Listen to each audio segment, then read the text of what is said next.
Hello? Yes, I can hear you. Yeah, okay, fine. I can hear you. Right, right. So now let's talk about the procedure. Some procedural details. Like you will be listening to a pre-recorded audio of instructions. Remember this thing. They will tell Okay. you, okay, after some time, this will start, after this, you will do this. During listening session, you have to do this. So there will be a set of instructions in the beginning. After that, a sample questions will be solved for you as an example, but it will be done at the start of section 1 only. There will be one example done for you that how you have to write the answers. Okay. But this will be done only in section 1 before question number 1. Okay? Okay. Like if I say this is the first page of your question booklet, and here there's an example done for you, and in that example there is a question written, and in front of that question there's a blank, and in that they have written the answer, let's say Abdurrahman. So then they will play a recording, and in recording they would ask, okay, what is your name? And in that he would say Abdurrahman. So they will tell, look, his name was Abdurrahman, so we have written Abdurrahman in this blank. So this way you have to attempt all the questions. Clear? Okay. Then you will be given some time to read first few questions. After that, they would say that now you have some time to look at question number, let's say 1 to 4, 1 to 5, or 1 to 6. Okay, Okay. during those 30 seconds you will have a quick look on the questions so that you become familiar of what you have to listen for. Okay. Okay, then after that they will play the recording, and while hearing, you will answer the questions. Okay.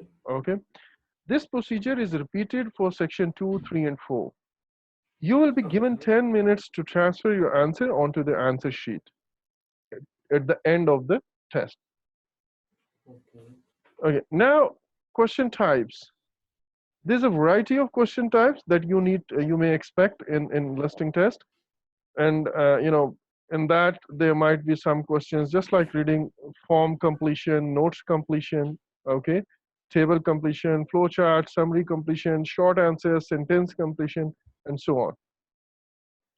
The most difficult one people find is the multiple choice questions. Then there are some questions you need to choose an option. If you see, just like reading, there were some questions in which you had to write words and numbers whatever you hear. But in these kind of questions, you are given some options. You had just seen a question in which you were given a list of options A, B, C, D, E, F Okay. in the library talk. Do you remember that? Yes. Okay, so there are different kind of questions, but broadly speaking, as was the case in the reading test, there are some questions in which you are given some choices, and there are other questions in which you have to pick the answers what you hear. Like in reading, it was you have to pick the answer from the passage. Yes. Okay, then sorry. Now, multiple choice questions, the most difficult types. Okay, today I'm only going to show you these types, that's it, so that you become familiar with it. Okay, Okay. and then I will start teaching the techniques that you need to apply for all of these type of questions one by one. Okay. Fine. So now you will hear a telephone conversation between a customer and an agent at a company which ship large boxes overseas. You had already seen it. So choose the correct answer A, B, or C. The type of insurance chosen. Now, this is a decision which was made by the customer. He opted Okay. for a specific type of insurance for his baggage or for his container that he is going to send. Then Okay. customer wants goods delivered to port or at his home or in the depot. Okay. So now you will listen and you will see that how to pick these answers, right? Okay. Okay, right. Now, Obviously, insurance is an important thing to consider, and our companies are able to offer very good rates in a number of different all-inclusive packages. Sorry, could you explain a bit more? Yes, sorry. There's really 3 rates according to quality of insurance cover. There's the highest comprehensive cover, which is premium rate, then there's standard rate, and then there's economy rate. That one will only cover the cost of the contents second hand. Oh, I've been stung before with economy insurance, so I'll go for the highest. Mm-hmm. And can I just check, would you want home delivery or to a local depot, or would you want to pick it up at the nearest port? The port would be fine. I've got transport that end. Fine. And will you be paying by credit card? Can I pay by check? Okay. So Abdurrahman, was it clear? Yes, sir. Very good. That he didn't say that I'm going to pick premium, but he said I'll choose the highest one. Yeah. Got it? Yes, sir. Okay. Now let's look at sentence completion task. Studying with Open University demanded a great deal of motivation. You have already seen. Do you want me to play it again? No, Okay. it's okay, sir. No, it's okay. I want Sorry? some of the words that they put on bracket for answer, like some, like this phrase. Sorry. Again. They put some. Okay. Oh yeah. Okay, I got it. Like if whenever in your IELTS practice books, if you find some word in the brackets, it means Yes. these are optional words. Okay. Okay. Now let me show you. Yes, sir. Now this you must know it for your practice sessions. Like after you are done with course with me, obviously you'll spend some time practicing Yes. some online Yes. material or practice books. So let's say if the answer is written the wall, and the word limit is 2 words and or a number. Okay. Okay. So in that case, wall is a correct answer, and the wall is also the correct answer, Okay. right? Like in this case, if you see here, right here, this thing is in bracket. This hyphen is in brackets. It means if you write time management without this hyphen, even then it's correct because you have got 2 words limit. Okay. But if you put a hyphen, even then it's correct. Here, Okay. summer schools. Even if you write summer school, that is correct. But if you write schools, even then it's correct. But remember, either you write school or schools. You Yes. must hear it. Like in reading section, I told you that whatever you write, it should be written somewhere in the text. And in this Yes. case, it should be narrated somewhere during the speech or so during the discussion. Yes. Okay. Now form filling, and we have already seen this form filling questions. Yes. Okay. Then short answer questions. Like not write no more than 3 words and or a number for each of the. What 2 factors can make social contact in a foreign country difficult? What 2 factors can make social contact in a foreign country difficult? It is language and customs. Which Okay. type of community groups does the speaker give example of? It's theater, number 1. Music groups. Now, even if you write music, it's fine. But if you write music groups, even then it's fine. Okay. Similarly, local history is fine. But even if you write local history groups, still it's fine. Okay. Okay. Now, in which 2 places can information about the community activities be found? Now, let's try to see what this answer is all about. Can you see this? Now, Okay. you can write the library. The library.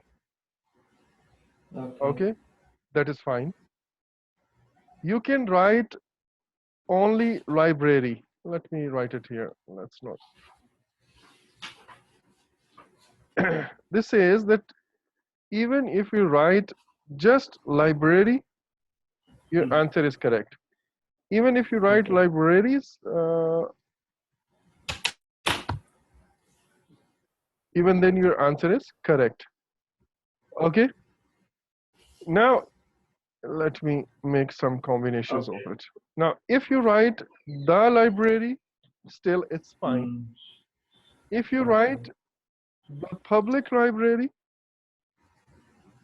even then your answer is correct. Okay. Same goes for libraries. If you write the libraries, still your answer is correct. If you write the public libraries, still your answer is correct. And if you write only public library, still your answer is correct. If you write public libraries, even then your answer is correct. I hope this is clear. Okay. Right. So sorry for this last spelling. That was a typo. Okay. Now let me apply it.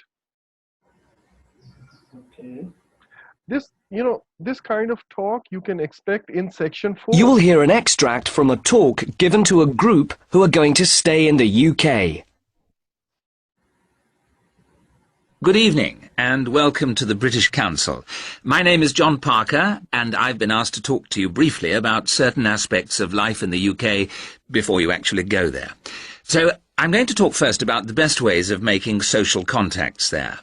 Now, you might be wondering why it should be necessary. After all, we meet people all the time. But when you're living in a foreign country, it can be more difficult, not just because of the language, but because customs may be different. If you're going to work in the UK, you will probably be living in private accommodation, so it won't be quite so easy to meet people. But there are still things that you can do to help yourself. First of all, you can get involved in activities in your local community. Join a group of some kind. For example, you'll probably find that there are theatre groups who might be looking for actors, set designers and so on. Or if you play an instrument, you could join music groups in your area. Or if you like the idea of finding out about local history, there'll be a group for that too. These are just examples. And the best place to get information about things like this are either the town... Okay, I've just, stopped it myself. Right. Now, tomorrow we are going to actually start our speaking skills. But before that, today I want you guys to attempt a short practice test. This is just to brush up these skills, just to get a flavor of it. Okay. So Amjad, if you are still with us, please come back. You will not be harmed. Please come back. I am here and listening to you with complete and totally focused at the conversation. Okay, that's great. So now, just to give you a real-time scenario, I'm telling you that please have a look at question number 1 to 8, and then I'll play a recording after 40 seconds, right? Okay. Meanwhile, you can have a look on this, write no keywords for each of the answers. And before I start, trust me, this is really a tough test. Okay? So don't worry if you can't answer it. So I'll just start recording automatically after 40 seconds.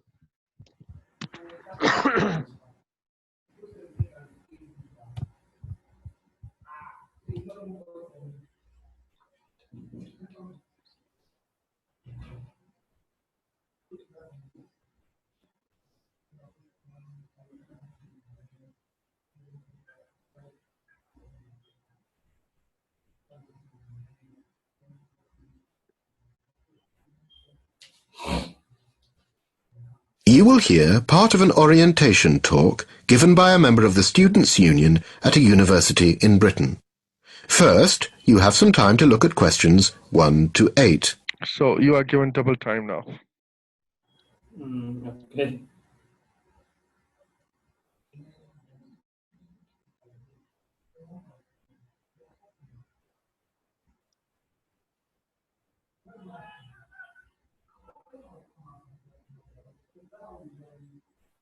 Now we shall begin. You should answer the questions as you listen, because you will not hear the recording a second time.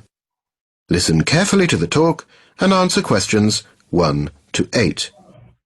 Right, okay. You've been given lots of information about the university campus today, so I'm just going to give you a quick rundown on the town. Brampton-on-Tees is a lovely town, actually, and there's lots to do. Important things first, though, eating and drinking. A really popular hangout is the Italian La Tavernetta. It's just off the high street. Their prices are very reasonable and their pasta sauces are pretty good. Don't confuse it with the American pizza place American Pie on the other side of the road, though, because they're much too expensive. Another good place is the Tiger's Palace. They do the best Indian food for miles. I really recommend their chicken tikka. There are also 1 or 2 really expensive but really good restaurants, like the French restaurant Le Tire-Bouchon. It's in Staunton Street near the cathedral. You need to save this place for special occasions, though, like your graduation or when someone else is paying. For vegetarians, well, there used to be a vegetarian restaurant in Brampton, but it closed down last year. Most restaurants do some vegetarian dishes, but the best vegetarian food is actually takeaway. There's Food Express in the high street, which does these really filling vegetable samosas and rolls, and they also do baked potatoes with all sorts of toppings. And you can get really tasty veggie burgers from the Burger Bar opposite Food Express. And as the park is only 2 minutes away, you can go and eat there. But they do both deliver to the campus too. As for bars, or pubs as we call them here, I think everyone's favourite is the White Swan beside the river. It's lovely in the summer because they've got a large beer garden and you can sit outside and watch the swans. In the winter they light a log fire inside and it's really cosy. The only thing is, though, it's quite a walk from the centre of town. The best pub in the centre is the George in the High Street. There's a good atmosphere in there, especially on a Saturday night as they've got a live band. It can get really noisy, though. The 3 Tons is okay as well. It's just off the High Street. They have a quiz night on Fridays and you can make up a team if you want.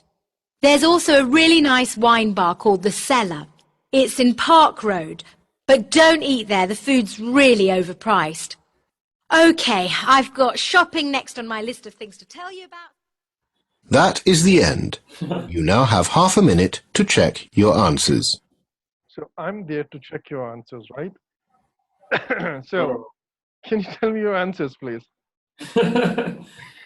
Oh my God. This was extremely tough, I would say. Yeah. Okay. Actually, this was all about academic background, single speaker, right? So that means section 4. So you can expect this thing. Number 1. Number 2. Number 2. Choices where, sorry, the talk was very fast. That was very short. But The names. under the names. But I wanted to make you realize here. Now I will show you the answers and I want to make a point. And then I will play this recording again.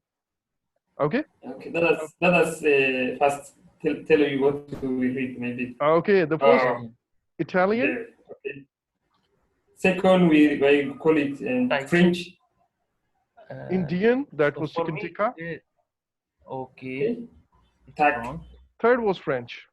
French. Yes, right. Okay. So now Four is Food Express. okay, good. 5. Burger Park. Burger Park. Okay. Remember one thing. If you are listening to very strange name, which is not a common English language name, then either they will spell it for you or that is not the right answer. Exactly. Right? I wrote many difficult Yeah, that was my main point for this recording. Like Italian La Ciabatta or whatever it was. Okay. So that is not an expected answer for that. Okay. Okay. Similarly, chicken tikka. Chicken tikka, like for us, for me and Amjad, this is a very common dish that we almost eat every weekend, maybe, or every Okay. second weekend, right? But So Okay. did they even use the word chicken tikka? I yeah, didn't even the hear. word she used, yeah, chicken tikka, because this is our local food. But this word may not be very easy for you guys. So you Yeah, can't exactly. expect such kind of words as an answer, uh, as an answer, without spelling it. Exactly. Right. So now you see, all of these words are very simple: food express, burger, park. Then what does the white swan have in winter?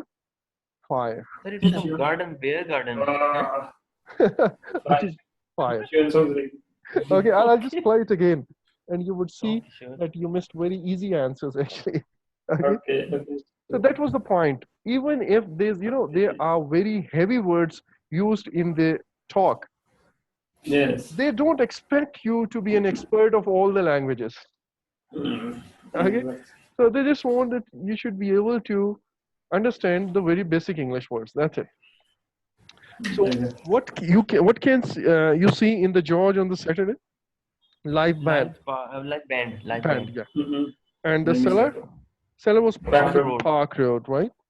So now I will play the recording again for you guys, and please correct yourself and try to focus on each and every word now. In your speaking test, your focus matters a lot. Exactly. Be focused and try to, have full control of yourself. The moment your mind will, go here or there, you are going to lose it. Exactly. Okay. So now pay full attention, please. I'm playing it again. You will Sorry, let me show the answers first and then so that you can tally it. You will hear part of an orientation talk given by a member of the Students' Union at a university in Britain. First, you have some time to look at questions 1 to 8. So you can look at questions 1 to 8 again. Mm.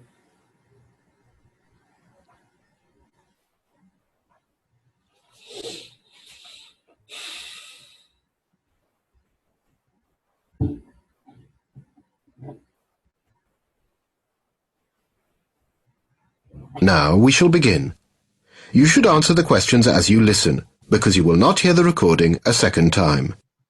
Listen carefully to the talk and answer questions 1 to 8.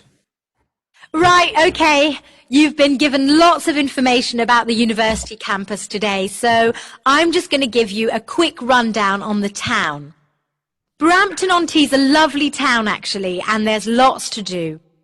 Important things first, though, eating and drinking. A really popular hangout is the Italian La Tavernetta. It's just off the high street. Their prices are very reasonable and their pasta sauces are pretty good. Don't confuse it with the American pizza place American Pie on the other side of the road, though, because they're much too expensive. Another good place is the Tiger's Palace. They do the best Indian food for miles. I really recommend their chicken tikka. There are also 1 or 2 really expensive but really good restaurants, like the French restaurant Le Tire-Bouchon. It's in Staunton Street near the cathedral. You need to save this place for special occasions, though, like your graduation or when someone else is paying. For vegetarians, well, there used to be a vegetarian restaurant in Brampton, but it closed down last year. Most restaurants do some vegetarian dishes, but the best vegetarian food is actually takeaway. There's Food Express in the high street, which does these really filling vegetable samosas and rolls, and they also do baked potatoes with all sorts of toppings. And you can get really tasty veggie burgers from the Burger Bar opposite Food Express. And as the park is only 2 minutes away, you can go and eat there. But they do both deliver to the campus too. As for bars, or pubs as we call them here, I think everyone's favourite is the White Swan beside the river. It's lovely in the summer because they've got a large beer garden and you can sit outside and watch the swans. In the winter they light a log fire inside and it's really cosy. The only thing is, though, it's quite a walk from the centre of town. The best pub in the centre is the George in the High Street.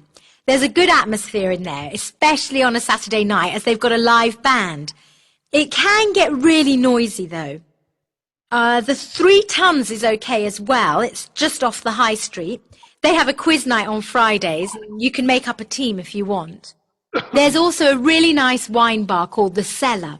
It's in Park Road. But don't eat there. The food's really overpriced. Okay, I've got shopping next on my list of things to tell you about. That is the end. You now have half a minute to check your answers. Okay. So I hope Okay. this time it was clear. Yes. Abdurrahman, did you want to say something? No. No, before my headphone was disconnected from the system. Oh, okay. Fine. So now let's move. And Sir, the answer for question number 5 can be light fire. Sorry, 6. what was the answer? Sorry. Light fire. Yes, I guess yes. Because it comes within the limits. Right. Okay, now Okay. short practice test 2, the second one. And again, this is not that difficult, but it is, you need to follow the talk. Now, for these kind of questions, I have already told you one thing. These questions will be discussed in this same sequence. Like these are different languages. You would see, like you would, once you will hear the recording, you would see that these are the names of the languages, and speaker talks about these languages one by one. So I don't need Okay. to read these names. Why? Because as soon as recording will start, I would say, okay, the first language is Cornish.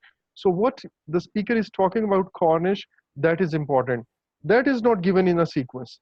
Like he may be talking about, this Cornish may relate to E, that it is only spoken in one village, or this is a language that has become more widely spoken in recent decades, or this is a language which disappeared in the 19th century. So during the time that is given to you, you have to spend, read through these options at least twice. Okay, so that as soon as it says that, well, it is a language which is, which disappeared in the 20th century or the in 19th century, you could easily say, well, it was here somewhere. Okay. Okay, and then you can pick the answer. Okay, this is H. Right? Now, one more point, a possible remedy to these type of questions, and also for multiple choice type of questions. Sorry, Amjad, especially for you again. If you are good at writing, that means if you can write very quickly, you are good at taking notes, then you may for multiple choice questions or questions like this, in which the choices are very long, so you may not be able to figure out which choice you have to pick for question number 1. So in this kind of thing, what you can do, you can forget about the choices, although you can read through these choices once during the time that is given to you. But then, while listening about this Cornish language, start taking notes. Okay? Start taking notes, write some hints. Okay. Once you are done with it, you have got all the notes, and then the exam, that recording would say, now you have some time to look at your answers. So during that time, that is a peaceful time, or even, at the end of each section, they give you about 30 seconds. Like when you move from section 1 to section 2, after question number 10, they will give you 30 seconds to look at your answers. So during that time, or during last 10 minutes when they give you time to transfer your answers from the question booklet to the answer sheet, During that time, you can, find out the answers peacefully. Using your notes, you can relate the things in peacetime. Amjad, does it address your query? It does, sir. It does, but it requires a practice. A Yes. lot of practice, actually. But if somehow you master this skill, trust me, you are going to get 8.5 or 9 band in that. Sir, I need it. Just Already 8.5, so you are going to cross 9. no, I just want 8. I don't want any more than that. And more than that, right. That's fine. That's fine. Okay, but try to master this skill. Okay. Okay. Right. So right now, because this is a very friendly test, so what you can do, you can have a look on these options first. Then I will play the recording. I hope they will give you some time in that as well, and then you can practice this note-taking thing right now. If you don't have these the printed version of these tests with you right at this moment, just write these questions, 1 Cornish, 2 this, and while listening, start taking notes. So Okay. what are the steps? First, go through these options once, and please let me know once you are done. Then I will play the recording. I hope you will get time in that as well. So you can, go through these options twice. And then I'm keep making the things simpler for you intentionally. And then, I'll put, obviously automatically the recording will be played. Then you can start taking notes. Okay. Because you have rough idea of these options in your mind.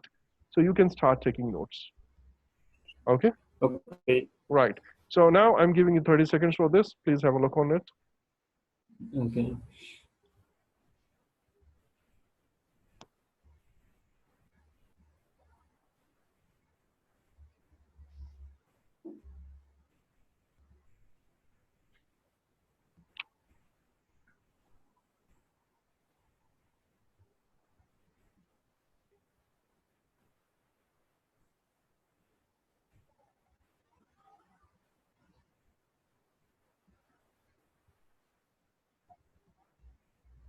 Done. Yes, sir. Okay. You will hear part of a tutorial in which a student and a tutor discuss endangered languages. First, you have some time to look at questions 1 to 6.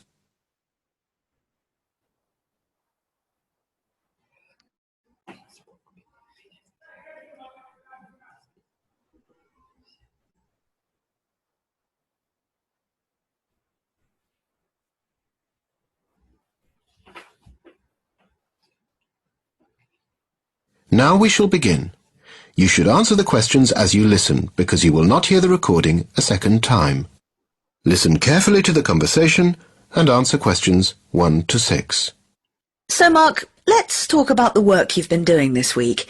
You've been looking at endangered languages, haven't you? Yeah, but not just endangered languages. I've also done some research into languages that have already disappeared. OK. What have you come up with? Well, I started by looking at the Celtic languages spoken here in the British Isles, and I found that they're either already extinct or in serious danger of disappearing.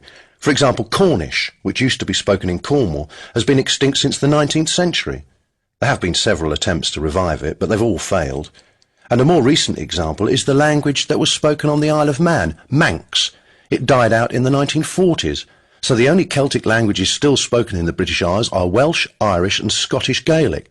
But all three are under threat from English. So will they disappear too one day? What do you think? It's difficult to say, really.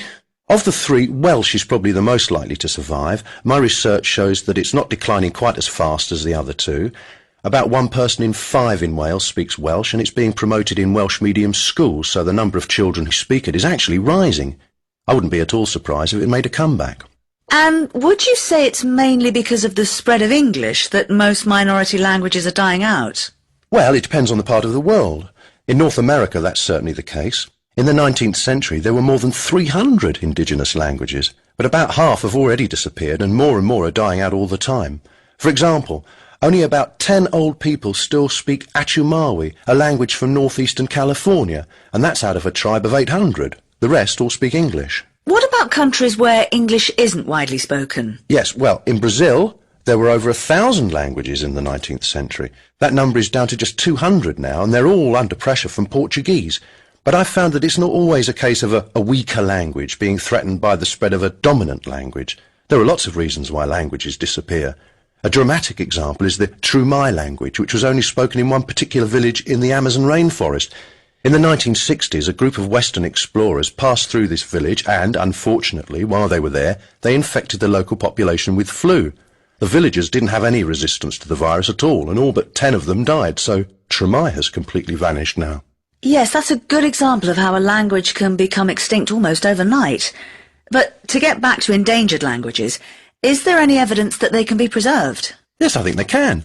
The key seems to be official support. Endangered languages can recover if they've got that. Catalan's a good example. It was given the status of an official regional language in Spain, and is actually spoken by more people today than in the 1970s, and the number of speakers is rising all the time. Still, of the 6,000 languages in existence at the moment, 3,000 run the risk of disappearing a century from now. That is the end. You now have half a minute to check your answers. I am there to check your answers. you can have some time to finalize. You can have some time to finalize your answers if you haven't. Okay. Just let me know once you're done. Okay.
Done or no?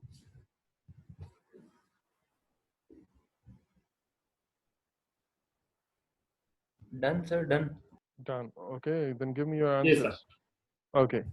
So what is the answer for first, like Cornish language? H. Sir, H. It disappeared in the 19th century. Okay. Then monks. Second. D. B. D. It disappeared in the first half. But you remember? You see, what did it say? It was something 1940. So if you didn't knew that 1900 is 20th century, then you would have gone, maybe you Yes. would have got confused about this H again. Then Welsh. C. sir, B and C I was confused about. Yeah, this is really confusing thing. I'll talk on this. Okay. Actually, and other now remaining three are more what I think are interesting things. IAF. Yeah, I knew that. I, E, F. I wrote I, I, E, and F. I, A, and F. Okay. Okay. Now, actually, what's the trick with for this particular question number 5? There was a trick. He said that it was. Now remember, it was spoken only in one village, and then some disease hit that area, and there was no resistance to that disease, and all of them died overnight. So people using that language obviously died in one night, and the language disappeared all of a sudden. Okay. So that is the fact that happened. It is in the past tense, but it is saying that it is spoken only in one village. No, it is not spoken in any of the villages now. If it would have been, it was